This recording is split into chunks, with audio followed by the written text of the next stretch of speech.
ಹಳೆಯ ಚಿನ್ನದ ಒಡವೆನ ಅಧಿಕ ಬೆಲೆಗೆ ಮಾರಬೇಕೆ? ಅಂದ್ರೆ ಆಟಿಕಾಗೆ ಕಾಲ್ ಮಾಡಿ 8880 ಅಟ್ಟಿಕಾ ಗೋಲ್ಡ್ ಕಂಪನಿ.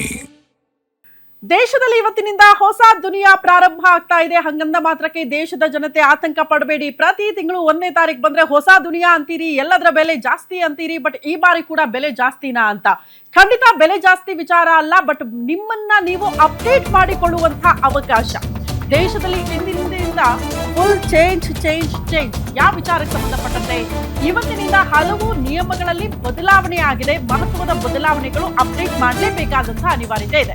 ಬ್ಯಾಂಕಿಂಗ್, ತೆರಿಗೆ, ರೈಲ್ವೆ, ಆಧಾರ್ ಈ ಎಲ್ಲದರಲ್ಲೂ ಕೂಡ ಅಪ್ಡೇಟ್ ಅನ್ನ ಮಾಡಿಸ್ಕೊಳ್ಬೇಕು. LPG ಸಬ್ಸಿಡಿ ಪಡಿತಾ ಇರುವಂತಹ ಗ್ರಾಹಕರು ಕೂಡ ಈ KYC ಅನ್ನ ಕಡ್ಡಾಯವಾಗಿ ಮಾಡಿರಲೇಬೇಕು. ಈ KYC ಪೂರ್ಣಗೊಳಿಸದೇ ಇದ್ರೆ ಸಬ್ಸಿಡಿ ಸಿಗಬೇಕು ಅಂದ್ರೆ ನೀವು ಮಾಡಬೇಕು, ಸಂಪೂರ್ಣ ಮಾಹಿತಿ ಕೊಡಬೇಕು.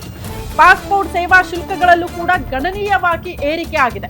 ಇವತ್ತಿನಿಂದ ಬ್ಯಾಂಕ್ಗಳ ಕ್ರೆಡಿಟ್ ಕಾರ್ಡ್ ನಿಯಮ ಕೂಡ ಸ್ವಲ್ಪ ಬದಲಾಗಿದೆ ಅಂತೆ. ಡಿಜಿಟಲ್ ವಿಧಾನದಲ್ಲೇ ಆಧಾರ್ ಮಾಹಿತಿಯನ್ನ ಅಪ್ಡೇಟ್ ಮಾಡಲೇಬೇಕಾದಂತಹ ಅನಿವಾರ್ಯತೆ ಇದೆ. ಆಧಾರ್, ವಿಳಾಸ, ಫೋನ್ ನಂಬರ್, ಇಮೇಲ್ ಅಡ್ರೆಸ್ ಎಲ್ಲವೂ ಕೂಡ ನೀವು ಅಪ್ಡೇಟ್ ಮಾಡಬೇಕಾಗುತ್ತೆ. ಟಿಕೆಟ್ ರಹಿತ ರೈಲ್ವೆ ಪ್ರಯಾಣಕ್ಕೆ ಇವತ್ತಿನಿಂದ ಅವಕಾಶ ಇರುತ್ತಂತೆ. ಅಂದ್ರೆ ಎಲ್ಲವೂ ಕೂಡ ಆನ್ಲೈನ್ ನಲ್ಲೇ ಇರುತ್ತೆ ಅಂತ. ನಾನು ಹೇಳದ್ನಲ್ಲ, ಟೆಕ್ನಾಲಜಿ ಮುಂದುವರೆದಂಗೆಲ್ಲ ಎಲ್ಲವೂ ಕೂಡ ಅಪ್ಡೇಟ್ ಆಗ್ತಾ ಇದೆ. ಹಾಗಾಗಿ ನಮ್ಮನ್ನ ನಾವು ಅಪ್ಡೇಟ್ ಮಾಡ್ಕೊಳ್ಳೋದು ಬಹಳ ಒಳ್ಳೆಯದು. ಕಾರಣ ನೀವು ಯಾವ್ದಾದ್ರೂ ಗೌರ್ಮೆಂಟ್ ಇಂದ ಸೌಲಭ್ಯಗಳನ್ನ ಪಡೆದುಕೊಳ್ತಿದ್ದೀರಿ, ಆ ಸೌಲಭ್ಯಗಳು ನಿಮ್ಮನ್ನ ತಲುಪಬೇಕು ಅಂತ ಅಂದ್ರೆ ನಿಮ್ಗೆ ಡಿಜಿಟಲ್ ಅಲ್ಲಿ ಎಲ್ಲವೂ ಕೂಡ ಸಂಪೂರ್ಣ ಮಾಹಿತಿನ ಕೊಡೋದು ಕಡ್ಡಾಯ ಆಗಿದೆ. ಇನ್ಫ್ಯಾಕ್ಟ್ ನಮ್ಮ ರಾಜ್ಯದಲ್ಲಿ ನಿಮಗೆ ಗ್ಯಾರಂಟಿ ಯೋಜನೆಗಳನ್ನ ಜಾರಿ ಮಾಡಿರೋ ನಮ್ಮ ರಾಜ್ಯ ಸರ್ಕಾರ, ಮೊನ್ನೆ ಮುಖ್ಯಮಂತ್ರಿ DK ಶಿವಕುಮಾರ್ ಅವರು ಕೂಡ ಅದನ್ನೇ ಹೇಳಿದ್ದು. ಮತ್ತೊಮ್ಮೆ ಅರ್ಜಿ ಸಲ್ಲಿಕೆ ಮಾಡಿ ಮತ್ತಷ್ಟು ಅಪ್ಡೇಟ್ಸ್ ಅನ್ನ ನಾವು ಕೇಳ್ತಾ ಇದ್ದೀವಿ, ಅದೆಲ್ಲವನ್ನ ಕೊಟ್ರೆ ಮಾತ್ರ ನಿಮಗೆ ಯೋಜನೆಯ ಲಾಭ ಸಿಗುತ್ತೆ ಅಂತ.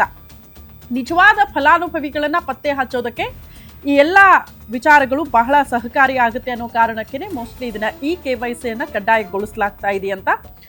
ಪ್ರಮುಖವಾಗಿ ಬಹುತೇಕರು ಈ ಸಿಲಿಂಡರ್ ಪಡೆದುಕೊಳ್ತಾ ಇರೋರು ಸಬ್ಸಿಡಿ ಹಣವನ್ನ ಪಡೆದುಕೊಳ್ತಿದ್ದೀರಿ. ಬಟ್ ಇನ್ನು ಮುಂದೆ KYC ಅನ್ನ ಕಡ್ಡಾಯವಾಗಿ ನೀವು ಮಾಡಿದ್ರೆ ಮಾತ್ರ ನಿಮಗೆ ಸಬ್ಸಿಡಿ ಸಿಗುತ್ತೆ ಅಂತ ಕೇಂದ್ರ ಹೇಳ್ತಾ ಇರೋದು.